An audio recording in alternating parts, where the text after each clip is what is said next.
Welcome to RSK Helpline, a complete free web development platform, Mana Telugulo. Hello friends, welcome back to my new brand series of Angular 10. This is video number 48. So in this video we will discuss how to add HTML forms in a reactive approach. ఈ reactive అప్రోచ్లో మనము model driven approach కూడా అంటాం. So వీటిలో మనము HTML form ఎలిమెంట్స్ని ఎలా మనం add చేస్తామో చూద్దాం. ఓకే, సో మన ప్రీవియస్ వీడియోస్ చూసినట్లయితే కొంతమంది ఫ్రెండ్స్ కామెంట్ పెట్టారండి, బేసిక్ ఫామ్ కాకుండా కొద్దిగా స్టైల్లో మీరు డిజైన్ చేయండి, కొద్దిగా మాకు కూడా అర్థమవుతుంది CSS ఎలా రాయాలో, స్టైల్స్ ఎలా రాయాలో, బూట్ స్ట్రాప్ యూజ్ చేస్తాము, ఓకే మన కస్టమ్ స్టైల్స్ ఎలా రాయాలో ఒకసారి చూపించండి అని చెప్పేసి కామెంట్ సెక్షన్లో అడగడం జరిగింది. సో ఫైన్, నో ప్రాబ్లం, ఈరోజు అదే పని చేద్దాం. సో ఇప్పుడు ఏం చేస్తున్నానంటే నేను ఒక కొత్త కాంపోనెంట్ క్రియేట్ చేసుకున్నానండి. కొత్త కాంపోనెంట్ని క్రియేట్ చేసుకున్నానంటే రియాక్టివ్ ఫార్మ్స్ అనే ఒక కాంపోనెంట్ అనేది నేను ఇక్కడ క్రియేట్ చేసుకున్నాను. ఇక్కడ మీరు చూడండి, ఈ వీడియో కొద్దిగా లెంత్ ఎక్కువగా ఉంటుంది, దయచేసి స్కిప్ చేయకుండా ప్రతి ఎలిమెంట్ కూడా నేను క్లియర్గా ఎక్స్ప్లెయిన్ చేస్తానండి. ప్రాక్టీస్ చేయండి, ఈ వీడియో చాలా మందికి హెల్ప్ అవుతుంది. సో ఇక్కడ నేను ఒకటి కొత్తది రియాక్టివ్ ఫార్మ్స్ అనే కాంపోనెంట్ అనేది క్రియేట్ చేసుకున్నాను. దానికి సంబంధించిన సెలెక్టర్ని ఈ app.component.htmlలో ఒక ఈ సెలెక్టర్ని ఇక్కడ ప్లేస్ చేసుకున్నాను. ఓకే, కన్ఫ్యూజన్ ఉండకుండా ఉండేదానికి నేను ఇంతకుముందు ప్రీవియస్ క్లాసెస్లో డిస్కస్ చేసుకున్నటువంటి ఈ టెంప్లెట్ డ్రివెన్ ఫార్మ్స్ని నేను కామెంట్ సెక్షన్లో పెట్టేశాను. సో ఇప్పుడు నేను app.component.htmlలో ఒక div ఎలిమెంట్ తీసుకున్నాను. అందులో ఒక h1 ట్యాగ్లో RSK help line angular forms reactive forms అని చెప్పి హెడ్డింగ్ పెట్టుకున్నాను. ఈ div ఎలిమెంట్కి ఒక క్లాస్ తీసుకున్నాను. దాని పేరు ఏం చేస్తున్నాను, మై బ్యాక్గ్రౌండ్ అని చెప్పేసి క్లాస్ నేమ్ రాస్తున్నాను. దీనికి ఈ app.component.html దానికి సంబంధించిన CSS ఫైల్లో నేను ఇక్కడ రాసినటువంటి క్లాస్ మై బ్యాక్గ్రౌండ్కి నేను ఇక్కడ స్టైలిష్ అనేది డిఫైన్ చేస్తున్నాను. సో ఏం తీసుకున్నాను, బార్డర్ 0 తీసుకుంటున్నాను, ప్యాడింగ్ 0 తీసుకుంటున్నాను. బ్యాక్గ్రౌండ్ ఇమేజ్ అనేది నా దగ్గర ఒకటి ఉంది. ఈ బ్యాక్గ్రౌండ్ ఇమేజెస్ని ఎట్లా యూజ్ చేసుకోవాలంటే మన అప్లికేషన్స్లో అసెట్స్ ఫోల్డర్ ఉంటుందండి. ఈ అసెట్స్ ఫోల్డర్లో మీకు ఇష్టం వచ్చిన ఇంకొక ఫోల్డర్ క్రియేట్ చేసుకుని దాంట్లో మీకు సంబంధించిన ఇమేజెస్ ప్లేస్ చేసుకోండి. నేను ఇక్కడ ఏం చేశాను, ఇమేజెస్ అనే ఫోల్డర్ క్రియేట్ చేశాను. అందులో BG అనే ఒక ఇమేజ్ ప్లేస్ చేసుకున్నాను. అది మీకు ఇప్పుడు చూపిస్తాను చూడండి, ఆ BG అనే image. So this is that background image.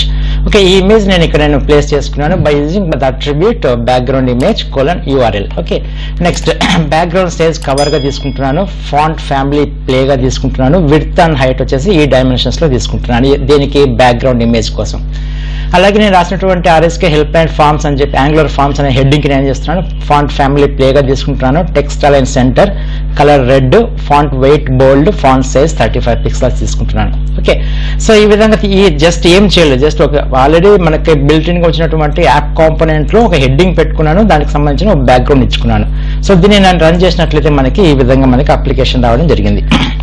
ఇప్పుడు మనం కొత్తగా ఏం చేస్తున్నాము, రియాక్టివ్ ఫార్మ్స్ కోసం అని చెప్పేసి నేను ఒక కొత్త కాంపోనెంట్ క్రియేట్ చేశాను. So this is react forms component.html. ఈ పేజ్ ఎంటీగా ఉంది, దీనికి సంబంధించిన CSS ఫైల్ కూడా ఎంటీగా ఉంది. ఓకే, సో ఇప్పుడు మనం ఒక బేసిక్ ఫామ్ని మనం డిజైన్ చేద్దాం. సో నేను ఒక div ఎలిమెంట్ తీసుకుంటున్నాను, ప్రతిదీ కూడా వెరీ క్లియర్గా చెప్తాను చూడండి, జాగ్రత్తగా స్కిప్ చేయకుండా ప్రతి ఒక్కటి ప్రాక్టీస్ చేయండి. ఓకే, ఒక div ఎలిమెంట్ ఏం తీసుకుంటున్నాను, నేను ఒక h2 ట్యాగ్ తీసుకుంటున్నాను. ఇందులో ఏం రాస్తున్నానంటే లాగిన్ రిజిస్టర్ అని చెప్పి తీసుకుంటున్నాను. ఓపిక చేసుకొని చూడండి, నేను మళ్ళీ చెప్తున్నాను. ఓకే, సో నెక్స్ట్ వచ్చేసి ఈ div ఎలిమెంట్లోనే ఒక ఫామ్ ట్యాగ్ తీసుకుంటున్నాను. సో ఈ ఫామ్ ట్యాగ్లో నేను మళ్ళీ వన్ మోర్ div ఎలిమెంట్ తీసుకుంటున్నాను.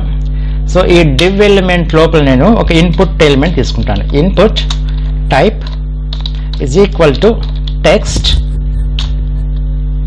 ఓకే, చాలు, అంతే, ఇంకేం తీసుకోవట్లేదు. అట్లానే నెక్స్ట్ దీనికి ఒక లేబుల్ తీసుకుంటున్నాను. లేబుల్ ఏమి రాస్తే ఏమొస్తుంది మీకు చూపిస్తాను చూడండి. ఇప్పుడు user name. Okay, so same ఇదే విధంగా div ఎలిమెంట్ లాగా నేను ఇంకొక div ఎలిమెంట్ తీసుకుంటాను. Ctrl+C, Ctrl+V, again Ctrl+V. So this is for password, PASSWORD password. Label is password. So this is type is also is password. Label is confirm password. Confirm password. Okay, so నేను ఈ విధంగా ప్రస్తుతానికి సింపుల్గా form design చేశాను. So దాని కింద లాస్ట్లో element వచ్చేసి నేను ఏం చేస్తున్నానంటే ఒక ఇన్పుట్ ట్యాగ్ తీసుకుంటాను. Input type is equal to submit, name is equal to submit, last value is register అని ఇస్తాను. ఓకే, సో ఇప్పుడు దీన్ని నేను సేవ్ చేసి మన బ్రౌజర్లో చూసినట్లయితే, ఓకే, సో ఇక్కడ ఎంటీగా ఉంది. ఎక్కడికి వెళ్ళింది మన ఫామ్? కిందకి వచ్చి ఉంటుంది. చూడండి, మనం ఎటువంటి స్టైల్స్ యూజ్ చేయట్లేదు, జస్ట్ ఈవెన్ బూట్ స్ట్రాప్ కూడా యూజ్ చేయట్లేదు. జస్ట్ మామూలుగా HTML pages, HTML tags use చేసినట్లయితే ఈ విధంగా మన ఫామ్ అనేది జనరేట్ అయింది. ఇప్పుడు నేను ఒక్కొక్కటి బూట్ స్ట్రాప్ అప్లికేషన్ చేస్తాను, బూట్ స్ట్రాప్ క్లాసెస్ అప్లై చేస్తాను. చూడండి, సో ఇక్కడ నేను ఫస్ట్ ఏం చేస్తున్నాను, ఈ div ఎలిమెంట్కి క్లాస్ రాస్తాను. class is equal to form dash group. Okay, same ప్రతి div కి నేను ఇదే క్లాస్ ని అప్లై చేస్తాను. Copy paste and copy paste.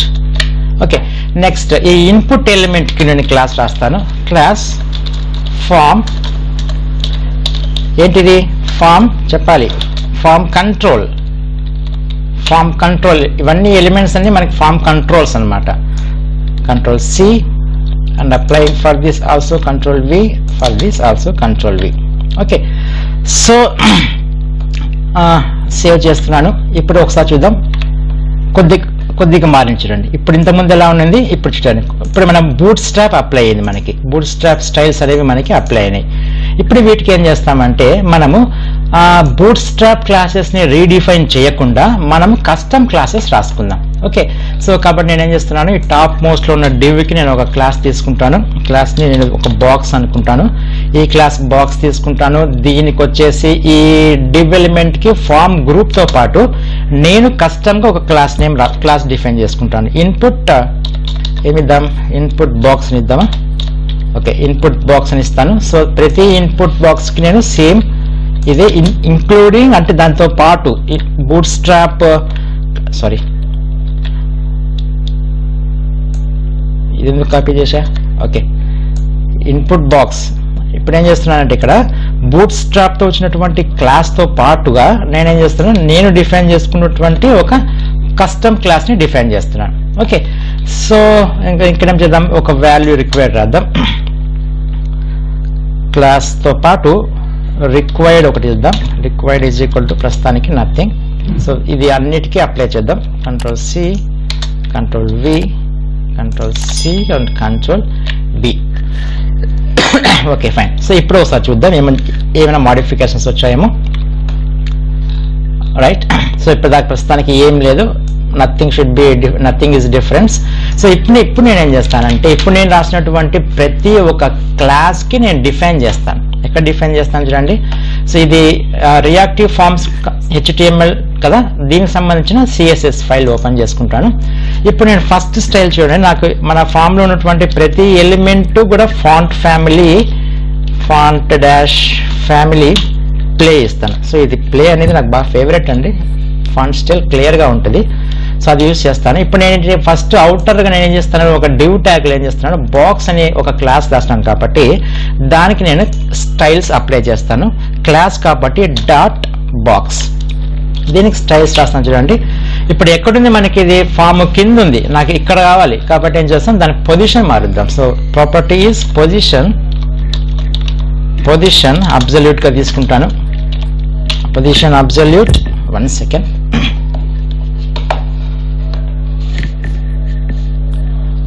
Position is absolute. దాని తర్వాత టాప్ నుంచి నేను ఒక 50% స్పేసింగ్ తీసుకుంటాను. అట్లా లెఫ్ట్ వచ్చేసి ఒక 50% తీసుకుంటాను.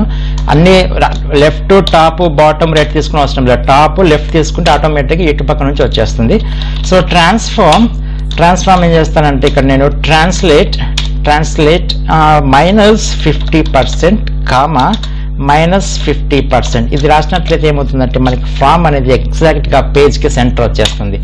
సో ఇప్పుడు ఏం కావాలి మనకి చూద్దాం. ఇప్పుడు దాకా సేవ్ చేసి చూపిస్తాను ఎట్లా వచ్చిందో మీకు చూడండి ఇక్కడ దాకా వచ్చేసింది. సో మన మొత్తం ఉన్న పేజ్ ఉన్న విడ్త్లో మనకి సెంటర్లోకి వచ్చింది ఇప్పుడు మనకి. సో ఇప్పుడు ఏం చేస్తానంటే దాని విడ్త్ మారుస్తాను. Width is equal to 400 pixel. మన ఫామ్ యొక్క విడ్త్ బాక్స్ బోర్డర్ సైజ్ మన బాక్స్ చెప్పాం కదా, ఆ బాక్స్ అనే విడ్త్ 400 పిక్సెల్ తీసుకుంటున్నాను. దాని యొక్క బ్యాక్గ్రౌండ్ వచ్చేసి BACKZROUND. బ్యాక్గ్రౌండ్ వచ్చేసి నేను తీసుకుంటాను అంటే RGBA, red green blue alpha. So colours red 0, green 0, blue 0, alpha అంటే ఒపాసిటీ 0.4 అంటే లైట్గా విజిబిలిటీ కనిపిస్తుంది బార్డర్ అంటే దానికి కలర్ వచ్చేస్తుంది. చూడండి చూపిస్తాను, సేవ్ చేసి రీలోడ్ చేస్తున్నాను. చూడండి ఈ విధంగా కొద్దిగా డార్క్ కలర్ వచ్చింది కదా. Okay fine. తర్వాత ఏం చేస్తానంటే ప్యాడింగ్ ఇస్తాను. సో ప్యాడింగ్ వచ్చేసి 40 పిక్సెల్స్ ఇస్తాను. దాని తర్వాత ఈ బాక్స్ అనేది బాక్స్ సైజింగ్ వచ్చేసి బార్డర్ బాక్స్గా తీసుకుంటాను. ఓకే, సో ఇవన్నీ క్లాసెస్ మన ఛానల్లో CSS స్టైల్స్ అనే ఒక ప్లేలిస్ట్ ఉందండి. వాటిలో అన్ని ప్రతి ఒక్క ప్రాపర్టీ గురించి ఎక్స్ప్లెయిన్ చేశాను. మీకు టైం ఉన్నప్పుడు ఒకసారి ఆ వీడియోస్ కూడా ఒకసారి చూడండి. ఓకే, నెక్స్ట్ ఇప్పుడు ఇక్కడ దాకా చూద్దాం ఎలా వస్తుంది. చూడండి ఈ విధంగా వచ్చింది. ఓకే, సో నేనేం చేస్తానంటే దీనికి షాడో పడేట్లు చేస్తాను. సో ఇప్పుడు ఏం చేస్తాను, బాక్స్ షాడో ఫస్ట్ వచ్చేసి 15 pixels on both sides and right and bottom and 25 pixels of blur with color RGBA with 0 red, 0 green, 0 blue and opacity with 1. So save చేస్తున్నాను, reload చేస్తున్నాను. చూడండి ఓకే ఫైన్. చూడండి ఒక బాక్స్కి షాడో అనేది రావడం జరిగింది. ఓకే, సో ఇక్కడ మనము కొద్దిగా ఇంకొంచెం దీనికి సెంటర్లో వచ్చే విధంగా చేద్దాం. సో ఇక్కడ సెంటర్లో రావాలి అంటే 50%, ఇక్కడ చూడండి ఇక్కడ -50% తీసుకున్నాను. సో అంటే లెఫ్ట్ సైడ్ నుంచి -50% తీసుకున్నట్లయితే ఇక్కడ మనకి ఇలా వచ్చేసింది. సో మనకి ఎగ్జాక్ట్ సెంటర్లో కావాలి కాబట్టి బై యాక్సిస్ కూడా -50% తీసుకోండి ఇక్కడ. సో ఇప్పుడు సేవ్ చేసి చూపిస్తాను. చూడండి మన పేజ్ అనేది కరెక్ట్గా ఎగ్జాక్ట్గా చూడండి పర్ఫెక్ట్గా మనకి ఇక్కడ మ్యాచ్ అయిపోతుంది. సో ఇప్పుడు ఇంకా అయిపోలేదు, స్టైలిష్ అనేది ఇంకా అప్పుడే అయిపోలేదు. ఇప్పటిదాకా ఏమేమి అప్లై చేసాము, కింద ఉన్న ఫామ్ తీసుకొచ్చి మన పేజ్ సెంటర్లో పెట్టాము. తర్వాత మనకి ఫామ్ ఎలిమెంట్స్ చేసాము, దీనికి ఒక బార్డర్ బాక్స్ని క్రియేట్ చేసుకున్నాము, దానికి ఒక బాక్స్కి షాడో ఇచ్చాము. ఇప్పుడు ఈ హెడ్డింగ్ ఉంది కదా లాగిన్ రిజిస్టర్ అని, దానికి మనం స్టైల్ వేద్దాం. అది ఎక్కడుంది మనకి లాగిన్ రిజిస్టర్ అనే స్టైల్ ఎక్కడుంది మనకి ఈ బాక్స్ అనే క్లాస్లో ఉందన్నమాట. సో H2 ట్యాగ్లో ఉంది కాబట్టి ఏం చేయాలి, డాట్ బాక్స్ రాసిన తర్వాత ఈ బాక్స్ క్లాస్లో ఉన్నటువంటి H2 ట్యాగ్స్కి దీనికి ఏం రాస్తామంటే మార్జిన్ రాద్దాం. మార్జిన్ వచ్చేసి 0.030 పిక్సెల్స్ ఇస్తాను. దాని తర్వాత ప్యాడింగ్ వచ్చేసి 0 ఇస్తాను. దాని తర్వాత కలర్ మనకి ఫాంట్ కలర్ అనేది వైట్లో వచ్చే విధంగా నేను ప్లాన్ చేస్తున్నాను కాబట్టి వైట్ ఇస్తాను. సో టెక్స్ట్ అలైన్ వచ్చేసి సెంటర్లో రావాలి. ఇప్పుడు ఆ టెక్స్ట్ అలైన్ రాకుండా చేసి చూపిస్తాను చూడండి. రైట్, సో వైట్ కలర్లో వచ్చింది కానీ ఇక్కడ లెఫ్ట్ సైడ్ వచ్చింది. నాకు సెంటర్ ఈ బాక్స్కి సెంటర్లో రావాలి కాబట్టి text dash align is colon centre. So ఇచ్చినట్లయితే సేవ్ చేసి రీలోడ్ చేస్తే రైట్ సెంటర్కి వచ్చేసింది. ఇప్పుడు మనం ఏం చేయాలి, ఈ ఇన్పుట్ ఎలిమెంట్స్ ఉన్నాయి కదా వాటికి మనం స్టైలిష్ రాద్దాం. చూడండి సో అవి ఎక్కడ ఉన్నాయి మనకి బాక్స్ అనే క్లాస్లో BOX బాక్స్ అనే క్లాస్లో వాటి యొక్క ఇన్పుట్ దానికి ఏమైనా క్లాసెస్ ఇచ్చామా. సో ఇన్పుట్ ఇచ్చాం కదా, ఇప్పుడు మనకి ప్రతి ఎలిమెంట్కి ఇన్పుట్ బాక్స్ అని మన కస్టమ్ క్లాస్ అనేది డిఫైన్ చేసాం. సో దానికి నేను స్టైలిష్ రాస్తాను, అంటే బాక్స్లో డాట్ ఇన్పుట్ బాక్స్ అని మన కస్టమ్ క్లాస్ ఉన్న వాటికి ఇవన్నీ అప్లై అవుతాయి. అంటే మూడు ఉన్నాయి మనకి ఇక్కడ. ఇన్పుట్ బాక్స్ ఒకటి యూజర్ నేమ్కి ఉంది, ఒకటి పాస్వర్డ్కి ఉంది, ఒకటి కన్ఫర్మ్ పాస్వర్డ్కి ఉంది. సో మూడిటికి మనకి అప్లై అయిపోతుంది. సో దాని యొక్క పొజిషన్ వచ్చేసి నేను రిలేటివ్గా ఇస్తాను. ఈ రిలేటివ్, అబ్జల్యూట్, స్టిక్కీ అని చెప్పేసి మనం క్లాస్లో డిస్కస్ చేసిన మన వీడియోస్లో ఉన్నాయి చూడండి. ఇదే మన రిలేటివ్ కాకుండా అబ్జల్యూట్గా ఇచ్చినట్లయితే మన పైకి వెళ్ళిపోతుంది. ఓకే కరెక్ట్గా ఇప్పుడు చూడండి ఇక్కడ ఉంది.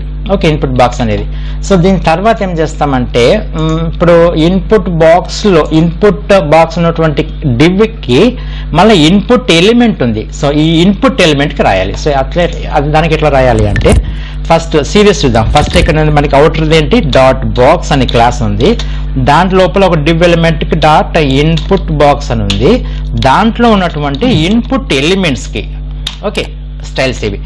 విడ్త్ వచ్చేసి ఒక 100 పిక్సెల్స్ అంటే ఫుల్ విడ్త్, ఆ బాక్స్ యొక్క ఫుల్ విడ్త్ ఇస్తాను, 100% ఇస్తాను. ప్యాడింగ్ వచ్చేసి top bottom 10 pixels, left side left right 0 ఇస్తాను, 0.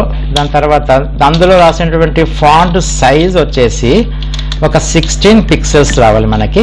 దాని తర్వాత అందులో రాసే టెక్స్ట్ కలర్ వచ్చేసి వైట్గా రావాలి. ఓకే, ఫాంట్ వెయిట్ కూడా ఇస్తాను, బోల్డ్గా కనిపించాలి, కొద్దిగా నీట్గా కనిపించాలి. కాబట్టి యూజర్ ఏమేమి ఎంటర్ చేస్తున్నాడు నీట్గా కనిపించాలి. లెటర్ స్పేసింగ్, ఇప్పుడు లెటర్ స్పేసింగ్ అంటే చూపిస్తాను చూడండి.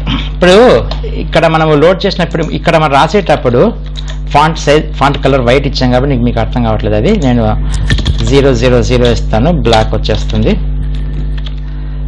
ఓకే, ఇప్పుడు చూడండి ఇక్కడ మనం ఏదన్నా మనం రాస్తున్నప్పుడు ఆర్ఎస్కే ఆ లెటర్స్ అనేది బాగా అతుక్కుని ఉన్నాయి, దగ్గరగా ఉన్నాయి. అట్లా కాకుండా నేను ఇక్కడ లెటర్ స్పేసింగ్ అన్న ప్రాపర్టీ యూస్ చేస్తాను. లెటర్ స్పేసింగ్ 1 పిక్సెల్స్ ఇస్తాను. ఇప్పుడు చూడండి మనం ఏదైనా టైప్ చేస్తున్నప్పుడు లెటర్ అనేది ఆర్ఎస్కే డిఫరెన్స్ గమనించారు కదా. కొద్దిగా మన అది ఎంత గ్యాప్ వస్తే మనకి ఎన్ని పిక్సెల్స్ ఇస్తామంటే అంత డిస్టెన్స్లో వస్తుంది లెటర్స్కి. సపోజ్ నేను కొద్దిగా పెద్దగా ఇస్తాను, 10 పిక్సెల్స్ ఇస్తాను చూడండి. సో ఇప్పుడు చూడండి ఎట్లా ఏమవుతుందో, లెటర్ ఆర్ఎస్కే. ఓకే, సో ఈ విధంగా లెటర్ స్పేసింగ్ కోసం అనేది నేను అక్కడ ఇచ్చాను. సో అది ఒక 1 పిక్సెల్ చాలు, నీట్గా కనిపిస్తుంది. దాని తర్వాత మార్జిన్ అంటే ఇప్పుడు ఈ ఇన్పుట్ బాక్స్కి మధ్యలో మనకి గ్యాప్ రావాలి కాబట్టి మార్జిన్ బాటంలో ఇస్తాను. మార్జిన్ బాటమ్ ఎంత స్పేస్ ఇద్దామంటే ఒక 30 పిక్సెల్స్ ట్రై చేద్దాం, ఒకసారి చూద్దాం. ఇది 30 పిక్సెల్స్. దాని తర్వాత ఇప్పుడు సేవ్ చేసి చూద్దాం. ఇది డిజైనింగ్ అనేది టైం పడుతుందండి, నిజంగా టైం పడుతుంది. ఎందుకంటే user interface design, user experience design అనేది చాలా ఇంపార్టెంట్ మనకి యాజ్ ఎ డెవలపర్గా. That to we are full stack developer కాబట్టి అన్ని మనమే చేయాల్సి ఉంటుంది. తర్వాత మార్జిన్ బాటమ్ తర్వాత బార్డర్ ఏమొద్దు అనుకుంటాను నేను, నీట్ స్టైలిష్గా ఉంటుంది. బార్డర్ తీసేస్తాను, బార్డర్ వచ్చేసి నన్గా ఇస్తాను. దాని తర్వాత బార్డర్ నన్గా ఇచ్చినానంటే ఏం మనకి ఈ టెక్స్ట్ బాక్స్ బార్డర్ అనేది ఏం కనపడదు అసలు. ఇది తీసేస్తే మనకి అదే మీకు చూపిస్తాను చూడండి. నెక్స్ట్ బార్డర్ బాటమ్ వచ్చేసి బార్డర్ బాటంలో వచ్చేసి 1 పిక్సెల్స్ ఆఫ్ విత్ అది ఒక సాలిడ్ లైన్గా కనిపించాలి with colour #white. Okay, so next outline ఏమొద్దు, నాకు అవుట్లైన్ కూడా ఏమొద్దు. సో అవుట్లైన్ నన్ను రాసుకుంటాను. సో ఇప్పటిదాకా సేవ్ చేస్తాను, చూద్దాం. చూడండి ఈ విధంగా వచ్చింది. సో దాని తర్వాత నేను బ్యాక్గ్రౌండ్ వచ్చేసి ట్రాన్స్పరెంట్గా ఇస్తాను. డన్. చూడండి, so this the difference. So ఎప్పుడైతే నేను ఈ బ్యాక్గ్రౌండ్ ట్రాన్స్పరెంట్గా ఇచ్చానో అప్పుడు ఆ ఎలిమెంట్స్ అనేది మొత్తం అంటే బార్డర్ వెళ్ళిపోయింది, అవుట్లైన్ వెళ్ళిపోయింది, బార్డర్ బాటమ్ మాత్రం 1 పిక్సెల్తో వచ్చింది. ఓకే, ఇంకొకసారి ఇది బ్యాక్గ్రౌండ్ ట్రాన్స్పరెంట్ తీసేసి చూపిస్తాను చూడండి. So this is the actual output. So దీన్ని ఇప్పుడు నేను బ్యాక్గ్రౌండ్ నేను ట్రాన్స్పరెంట్గా పెట్టినాను అంటే ఏమైపోతుంది, అది ఈ వైట్ అంతా వెళ్ళిపోయి బ్యాక్గ్రౌండ్గా ట్రాన్స్పరెంట్గా అయిపోతుంది. ఓకే, సో ఇప్పుడు మనకి ఈ లేబుల్స్ ఉన్నాయి కదా, ఈ లేబుల్ దాని పైకి రావాలి కాబట్టి లేబుల్స్కి మనం స్టైలిష్ రాద్దాం. సో మళ్ళీ ఎట్లా రాయాలి, dot box outer class space మళ్ళీ inner class dot input box space label. So అన్ని లేబుల్స్కి ఇది అప్లై అవుతుంది. సో దీని యొక్క పొజిషన్ ఏం తీసుకుంటామంటే అబ్సల్యూట్ తీసుకుంటాను, పైన వస్తుంది. ఓకే, టాప్లో ఏమొద్దు, అలాగే లెఫ్ట్లో ఏమొద్దు. దాని తర్వాత ప్యాడింగ్ వచ్చేసి ఒక 10 పిక్సెల్స్ 0 తీసుకుంటాను. అలాగే ఫాంట్ సైజ్ వచ్చేసి ఒక 16 పిక్సెల్స్ తీసుకుంటాను, పైన కూడా 16 తీసుకున్నాను కాబట్టి. ఓకే, కలర్ వచ్చేసి వైట్ ఇస్తాను, #FFF. Okay, white. దీని తర్వాత దీనికి కూడా లెటర్ స్పేసింగ్ ఇద్దాం. Letter spacing 1 pixels of letter spacing ఇద్దాం. తర్వాత పాయింటర్ ఈవెంట్స్ ఏమొద్దు మనకి, నన్గా తీసుకుంటాను. దాని తర్వాత ట్రాన్సిషన్ ఏమైనా యానిమేషన్ అప్లై చేస్తే అది 0.5 సెకండ్స్లో జరగాలి. ట్రాన్సిషన్ స్పెల్లింగ్ ఏమి యాస్కే ట్రాన్సిషన్ 5 సెకండ్స్గా వేస్తున్నాను. ఓకే, ఫైన్, సేవ్ చేస్తాం చూడండి, అవుట్పుట్ డన్. సో ఈ విధంగా వచ్చింది. సో మనకి ఇప్పటిదాకా ఇట్లా వచ్చేసింది, నో ప్రాబ్లం. కాకపోతే ఇక యూజర్ అనేవాళ్ళు ఇక్కడ మనకి ఏదైనా టైప్ చేస్తున్నప్పుడు చూడండి అది ఓవర్లాప్ అయిపోతుంది, అది యూజర్ నేమ్ అనేది అడ్డం వస్తుంది. ఏం చేస్తాం, దాన్ని కొంచెం పైకి పంపిద్దాం. ఎప్పుడైతే అది దాంట్లో ఫోకస్ పెట్టామో అప్పుడే యూజర్ నేమ్ అనేది పైకి వెళ్ళాలి. సో దానికోసం ఏం చేద్దాం, same right dot box next dot input box space where box where is b right b input box space input items అనేవి ఫోకస్లో ఉంటే, ఫోకస్లో ఉన్నప్పుడు టిల్డ్ ఆపరేషన్ యూస్ చేసి అందులో ఉన్నటువంటి లేబుల్కి ఏం జరగాలి అది మీనింగ్. ఓకే, LABEL ఓకే, ఏం జరగాలి, పైకి వెళ్ళాలి. పైకి పో అంటే పోదు కదా, కాబట్టి మనం చెప్పాలి పైకి పోనన్నా అని. ఓకే, -25 పిక్సెల్స్, -25 పిక్సెల్స్ పంపిద్దాం పైకి. మూవ్ అవుతుంది మనకి ట్రాన్సిషన్. ఓకే, లెఫ్ట్ మనకి సేమ్ పొజిషన్లో నుంచి టాప్కి మాత్రం వెళ్ళాలి. అట్లనే అట్లా పైకి వెళ్ళేటప్పుడు ఫాంట్ వెయిట్ బోల్డ్గానే పెడదాం, BOLD బోల్డ్. దాని తర్వాత ఫాంట్ సైజ్ తగ్గిద్దాం. ఫాంట్ సైజ్ పైకి పోయినప్పుడు ఒక 14 పిక్సెల్స్ అయిపోవాలి. ఫస్ట్లో 16 పిక్సెల్స్ ఉన్నది, ఇప్పుడు 14 పిక్సెల్స్ అయిపోవాలి. పైకి వెళ్ళినప్పుడు కలర్ కూడా మారుద్దాం, RGB. ఏమి ఇస్తానంటే ట్రై చేస్తాను ఏదో ఒక నంబర్ 277 18. ఆ రెడ్ గ్రీన్ బ్లూ అండి, ఇది ఈ కాంబినేషన్. రెడ్ గ్రీన్ వచ్చిందా, ఓకే ఫైన్, నో ప్రాబ్లం. చూద్దాం, సేవ్ చేస్తున్నాను. సో ఇప్పుడు ఇక్కడ క్లిక్ చేస్తే యూజర్ నేమ్ అనేది కొద్దిగా పైకి మూవ్ అవ్వాలి, అట్ ద సేమ్ టైం దాని కలర్ మారాలి, ఫాంట్ సైజ్ తగ్గాలి. డన్. Okay fine. సో ఇప్పుడు ఇక్కడ ఏమంటారు రాద్దాం, RSK. చూడండి ప్రాబ్లం అంటే మనము ఫోకస్ వేరే ఎలిమెంట్కి వెళ్ళినప్పుడు మళ్ళీ యూజర్ నేమ్ కిందకి వచ్చేస్తుంది. సపోజ్ ఇక్కడ పాస్వర్డ్ సంథింగ్ ఏదో ఒకటి ఇస్తాను.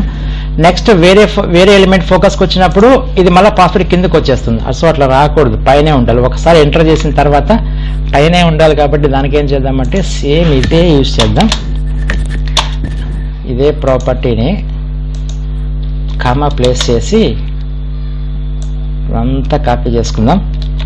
ఇదంతా కాపీ చేసుకుని పేస్ట్ చేసి, బట్ ఇక్కడ ఫోకస్ కాదు వ్యాలిడ్లో ఉంటే, అంటే దాంట్లో ఏమైనా ఎంటర్ చేస్తే ఈ వాల్యూ కూడా ఎప్పుడు తీసుకున్నాము, ఇక్కడ మన రిక్వైర్డ్ ఫీల్డ్ ఉంది కాబట్టి మనం వాల్యూ తీసుకుంటున్నాం. ఓకే, సో ఇప్పుడు ట్రై చేద్దాం ఒకసారి. RSK ఇప్పుడు కిందికి వస్తే అది యూజర్ నేమ్ పైన ఉండాలి. Done, super. Okay fine.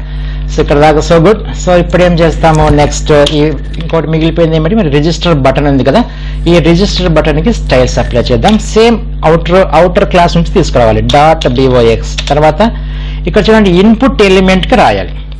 Input ఎలిమెంట్స్లో కూడా మల్టిపుల్ ఇన్పుట్స్ ఎలిమెంట్స్ ఉండొచ్చు మనకి. ఓకే, సో మల్టిపుల్ ఎలిమెంట్స్ ఉన్నప్పుడు మనం పర్టికులర్ ఇన్పుట్ ఎలిమెంట్కి మనం రాసుకోవాలంటే స్క్వేర్ బ్రాకెట్స్లో టైప్ ఈజ్ ఈక్వల్ టు మనం అక్కడ దానికి ఏదైతే రాసింటామో దానికి మనం సబ్మిట్ అని రాసాం. సో అట్లా type is equal to submit ఉన్న ఇన్పుట్ బటన్స్కి మాత్రమే. Okay, background is transparent. Very good, transparent. Colour అంటే దాని మీద బటన్ మీద కలర్ RGB. ఏ కలర్ పెడదాం దీనికి, ఒక ర్యాండమ్ నెంబర్ ఇస్తాను, చూస్తాను ఏమొస్తుంది. 145 1 more నెంబర్ 2 ఏ కలర్ వస్తుంది, రైట్. ఓకే, రెడ్ కదా, అది రెడ్ లాంటి colour. Okay, next font wait వచ్చేసి బోల్డ్ ఇస్తాను, బాగా థిక్ అనిపిస్తుంది. ప్యాడింగ్ వచ్చేసి 10 పిక్సెల్స్ టాప్ బాటమ్, అలాగే 20 పిక్సెల్స్ లెఫ్ట్ రైట్. ఓకే, దాని తర్వాత చూద్దాం ఇక్కడ దాకా ఎట్లా వచ్చిందో. డన్. ఓకే, పాయింటర్ కూడా పెడదాం. Cursor CURSOR cursor pointer. దీని తర్వాత బార్డర్ రేడియస్ ఎందుకంటే ఇక్కడ ఎడ్జెస్ షార్ప్గా ఉన్నాయి, స్మూత్ ఎడ్జెస్ కోసం. బార్డర్ రేడియస్ ఎంత ఇస్తాం మనం, ఒక 7 పిక్సెల్స్ ఇద్దాం, కొద్దిగా స్మూత్ అవుతుంది. తర్వాత మార్జిన్ లెఫ్ట్, మరి ఎడ్జ్కి ఉంది కాబట్టి లెఫ్ట్ సైడ్ మార్జిన్ లెఫ్ట్లో ఎంత సైజ్ ఇద్దాం, ఒక 100 పిక్సెల్స్ ఇద్దాం, చాలా దూరం వస్తుంది. చూద్దాం, ఏమైనా మార్చాల్సి వస్తే మారుద్దాం. ఓకే, మార్జిన్ లెఫ్ట్ తీసుకుంటే వావ్ చాలు, కరెక్ట్గా సెంటర్కి వచ్చేసింది. ఓకే, నెక్స్ట్ ఇంకేం చూద్దాం, దీనికి బార్డర్ చూద్దాం. బార్డర్ ఇప్పుడు దీనికి బార్డర్ ఏం లేదు కదా. ఓకే, బార్డర్ ఒక 3 పిక్సెల్స్తో 3 పిక్సెల్ విడ్త్తో సాలిడ్గా ఉండాలి. రెడ్ RGB ర్యాండమ్ నంబర్ 15 ఇవి మీరు ట్రై చేసుకోవచ్చండి. 71 ఏదో ఒక నెంబర్ 1 ఏదో నెంబర్, ఇక్కడ ఒక గ్రీన్. మీరు విజువల్ స్టూడియో కోడ్ యూస్ చేస్తున్నట్లయితే మౌస్ ఇది తీసుకెళ్ళామంటే ఆటోమేటిక్గా కలర్స్ చూపిస్తాయి మనకి, ఏ కలర్ కావాలంటే కలర్ పిక్ చేసుకోవచ్చు. So that's the beauty of visual studio code. Next చూద్దాం, డన్. సో ఇక్కడ దాకా అంతా సరిపోయేది. దీనికి కూడా షాడో ఇద్దాం, ఇంకొక లుక్ బాగుంటుంది. Box shadow 10 pixels, 15 pixels of thickness and 15 pixels of blur and RGBA, red, green, blue and alpha. All zeros, 0, 0, 0 and alpha is 1. అంటే visibility is 1. సేవ్ చేస్తున్నాను. Done. So see how beauty it is. ఎంత బాగుంది చూడండి. So నేనేం ఎక్కడ ఇప్పుడు ఇదే విధంగా మీరు టెంప్లెట్ డ్రివెన్ ఫామ్స్లో కూడా ఫామ్ అనేది క్రియేట్ చేసుకోవచ్చు. ఓకే, సో ఇక్కడ నేను ఏం చేయలేదు, మనకి ఇప్పుడు ఇది టెంప్లెట్ డ్రివెన్ ఫామ్కి సంబంధం లేదు, ఇది రియాక్టివ్ ఫామ్కి సంబంధం లేదు. Just we are adding HTML elements with the help of our custom styles and some bootstrap styles అంతే. ఈ బూట్ స్ట్రాప్ స్టైల్స్ని use, form group, form control అనేది 2 బూట్ స్ట్రాప్ క్లాసెస్ని యూస్ చేస్తున్నాము. మనము కస్టమ్గా మనం ఏదేది యూస్ చేస్తున్నామో బాక్స్, ఇన్పుట్ బాక్స్, దాని తర్వాత అంతే, ఆ 2 కదా వాడింది. ఎస్, తర్వాత మనం ఏం చేస్తున్నాము, ఇన్పుట్ ఎలిమెంట్స్కి స్టైల్స్ రాస్తున్నాము, అలాగే ఇట్లా లేబుల్కి కూడా మనము స్టైల్స్ రాస్తున్నాం. అంటే అన్ని మనము డిఫైన్ చేసినవే. సో మనం డిఫైన్ చేసుకుంటేనే ఇంత స్టైలిష్గా వచ్చింది. సూపర్. ఓకే, సో ఈ విధంగా మనం ఏం చేయొచ్చు అంటే ఒక రియాక్టివ్ ఫామ్లో మన జస్ట్ HTML ఫామ్ని మనం యాడ్ చేసినాం. So this is the class for this. మామూలుగా మనం జస్ట్ ప్రీవియస్ క్లాస్లో ఒక 4 HTML elements, user name, password, confirm password రాసేసి వదిలేయచ్చు. కాకపోతే ఈ విధంగా ఫామ్ని ఎంత స్టైలిష్గా ఎలా డిజైన్ చేయాలి అని చెప్పేసి చూపిద్దామని మీకు ప్రతి ఒక్కటి కోడింగ్ బాగా క్లియర్గా ఎక్స్ప్లెయిన్ చేస్తూ లైన్ బై లైన్ రాస్తే ఏమొస్తుంది మీకు చూపించాను. ఇక్కడ అడ్వాంటేజ్ ఏమిటి, దీనిలో స్పెషలైజేషన్ ఏంటంటే ఇక్కడ మనం క్లిక్ చేసినట్లయితే అది యూజర్ నేమ్ అనేది పైకి వెళ్తుంది, అంటే లేబుల్ పైకి వెళ్తుంది. సో ఒకసారి పైకి వెళ్ళిపోయిన తర్వాత అది అక్కడే ఫిక్స్ అయిపోతుంది. సో పాస్వర్డ్ వచ్చేసి నేను వేరేది ఇస్తున్నాను. సో అలాగే ఇక్కడ వేరే పాస్వర్డ్ ఇస్తున్నాను. ఓకే, వన్స్ మనం క్లిక్ చేసినప్పుడు ఆటోమేటిక్గా మనకి ఇక్కడ ఆగిపోతుంది లేబుల్స్ అనేవి. రిజిస్టర్ ఒక బటన్ తీసుకున్నాను, దానికి బోర్డర్ ఇచ్చాను, అలాగే షాడో ఇచ్చాను. ఈ మన బాక్స్ కూడా షాడో ఇచ్చాను. ఇది ట్రాన్స్పరెంట్గా ఇచ్చాను కాబట్టి మనకి బ్యాక్గ్రౌండ్ ఇమేజ్ అనేది మనకి ఈ బాక్స్ లోంచి కనిపిస్తుంది. Okay guys, so this is just adding of HTML form in reactive forms. So in the next class ఏం చేద్దామంటే క్రియేట్ ఫామ్ మోడల్స్ అనేవి క్రియేట్ చేద్దాం. సో ఫామ్ మోడల్స్ ఎలా క్రియేట్ చేయాలి, ఇప్పుడు మనం క్రియేట్ చేసినటువంటి HTML ఫామ్ కి మనము రియాక్టివ్ అప్రోచ్ లో ఫామ్ మోడల్స్ అనేవి ఎలా క్రియేట్ చేద్దాం అని చెప్పేసి నెక్స్ట్ క్లాస్ లో డిస్కస్ చేద్దాం. సో ఈ వీడియో మీకు నచ్చింది అనుకుంటాను. నచ్చినట్లయితే దయచేసి మీ ఫ్రెండ్స్ కి, ఫ్యామిలీకి అందరికి పంపించండి. ఫ్రంట్ ఎండ్ డిజైనర్స్ కి ఇలాగే చేయాల్సి వస్తుంది కాబట్టి వాళ్ళకి హెల్ప్ అవుతుంది. సో అందరికి పంపించేయండి. అలాగే మీరు ఏమైనా మన ఛానల్ కొత్తగా వచ్చినట్లయితే దయచేసి లైక్ చేసి సబ్స్క్రైబ్ చేసుకుని పక్కనే ఉన్నటువంటి బెల్ ఐకాన్ని డబేలను కొట్టండి. Thank you. See you guys. We will meet you in the next class with video number 49. Until then, have a nice day guys. Bye bye.